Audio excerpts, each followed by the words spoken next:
Assalamualaikum warahmatullahi wabarakatuh. Ya, kita masuk pada pelajaran yang kedua, yaitu tema. Ya, kita sudah masuk pada tema 4, globalisasi. Ya, kita akan pelajari subtema 1. Nah, di sini dengan judul globalisasi di sekitarku. Ya, masuk pada muatan IPS. Kalian perhatikan di sini, kerja sama negara anggota ASEAN dalam bidang sosial. Nah, sebelumnya kita ketahui dulu, globalisasi itu adalah proses masuknya ke ruang lingkup dunia. Ya, ingat-ingat ya, globalisasi pengertiannya adalah proses masuknya ke ruang lingkup dunia. Nah, penyebab adanya globalisasi antara lain perkembangan teknologi, alat komunikasi, dan alat transportasi. Nah, hal ini memudahkan kerjasama antar negara. Dengan adanya teknologi, alat komunikasi, alat transportasi, itu memudahkan kita untuk bekerja sama antar negara. Nah, faktor kerjasama negara-negara anggota ASEAN. Ya, ini ada beberapa faktor. Yang pertama yaitu sumber daya alam. Terus yang kedua, berada dalam wilayah yang sama, yaitu Asia Tenggara. Terus yang ketiga, ilmu pengetahuan dan teknologi. Ini adalah faktor-faktor di mana kerjasama antar negara ASEAN. Terus kerjasama negara-negara anggota ASEAN dalam bidang sosial. Yang pertama di sini bisa diketahui kalian gambar itu penanggulangan bencana alam. Terus yang kedua, meningkatkan kesejahteraan sosial dan pembangunan negara-negara ASEAN. Yang ketiga, melindungi hak-hak dan keadilan sosial penduduk negara-negara ASEAN. Yang keempat, meningkatkan kualitas sarana kesehatan negara-negara ASEAN. Yang kelima, meningkatkan perlindungan sosial kepada seluruh penduduk negara-negara ASEAN. Nah, kita masuk pada muatan bahasa Indonesia. Di sini kita masih mempelajari tentang teks eksplanasi.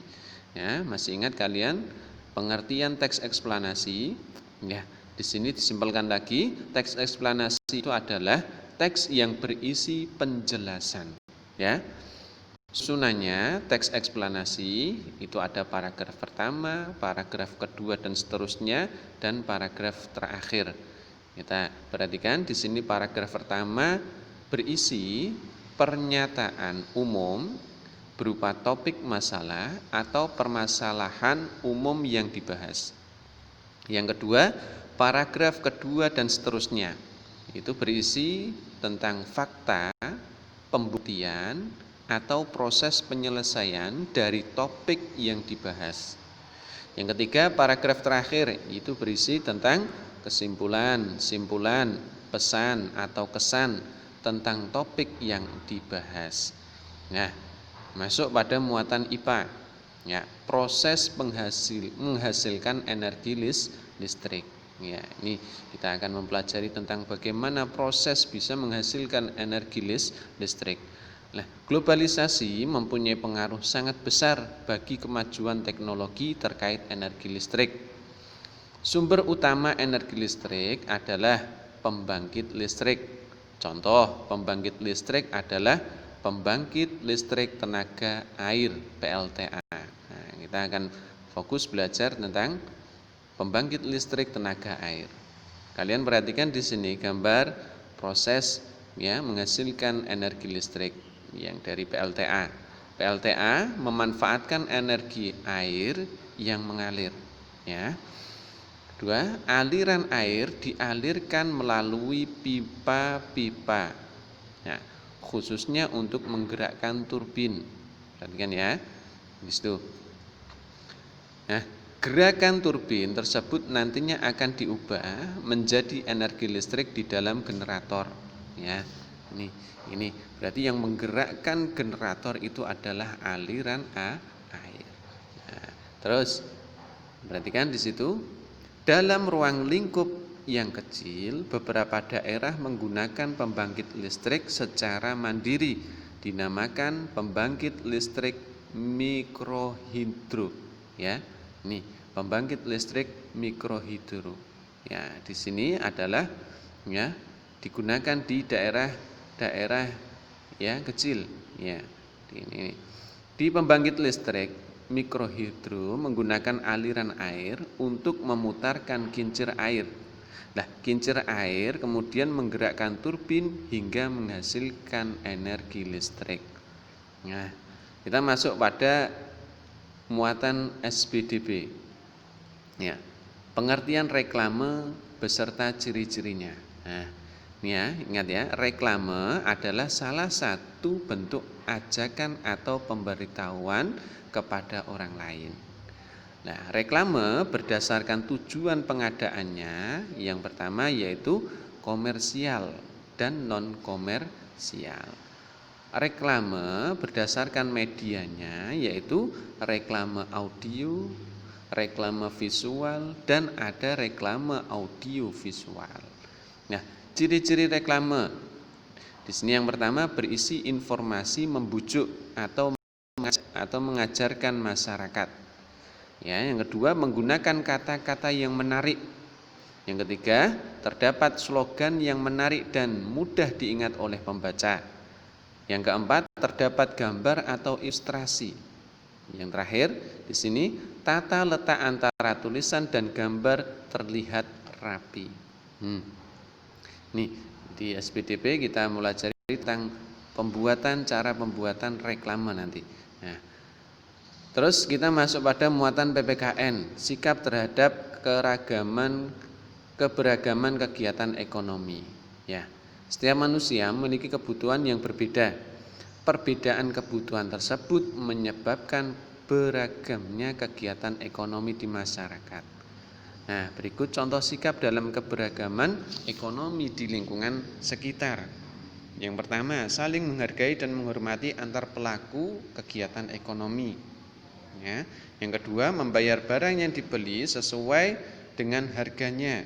Yang ketiga, bermain dengan teman tanpa membedakan kegiatan ekonomi yang dilakukan oleh orang tuanya. Kita tidak membeda-bedakan teman kita dari kalangan yang di situ menengah ke bawah, menengah atau menengah ke atas. Nah, kita sama, ya, tidak memandang kegiatan ekonomi yang dilakukan orang tuanya. Masuk pembelajaran yang ketiga, muatan bahasa Indonesia. Kita akan menemukan informasi penting dalam teks eksplanasi. Nah, setiap teks eksplanasi memiliki informasi penting yang dapat dipelajari. Nah, informasi penting tersebut dapat digali dan ditemukan. Salah satunya dengan menjawab pertanyaan. Menurut kamu, jawaban seperti apa yang diinginkan dari pertanyaan berikut? Bagaimana cara listrik dari pembangkit listrik sampai ke rumah penduduk? Ya, nih ini contoh di mana kita akan menggali sebuah informasi yang terdapat dalam teks eksplanasi. Ya. Terus kita masuk pada muatan IPA. Di sini proses menyalurkan energi listrik. Nah, energi listrik yang dihasilkan oleh pembangkit listrik tenaga air (PLTA) siap untuk disalurkan. Nah, ini ya. Ini proses penyalurannya. Terus energi listrik disalurkan terlebih dahulu melalui kabel-kabel besar yang terpasang di menara saluran udara tegangan ekstra tinggi atau yang dinamakan sutet. Ya, mungkin kalian pernah melihatnya, yaitu sebuah tiang besi yang sangat tinggi dengan kabel-kabel yang sangat besar. Nah, itu dinamakan sutet. Itu adalah untuk menyalurkan energi listrik yang dihasilkan dari PLTA. Terus energi listrik kemudian masuk ke dalam transformator. Ya, kalian perhatikan di nomor 3 itu transformator, ya, untuk menaikkan atau menurunkan tegangan. Ini yang mengatur ya tinggi atau rendahnya tegangan listrik. Ya.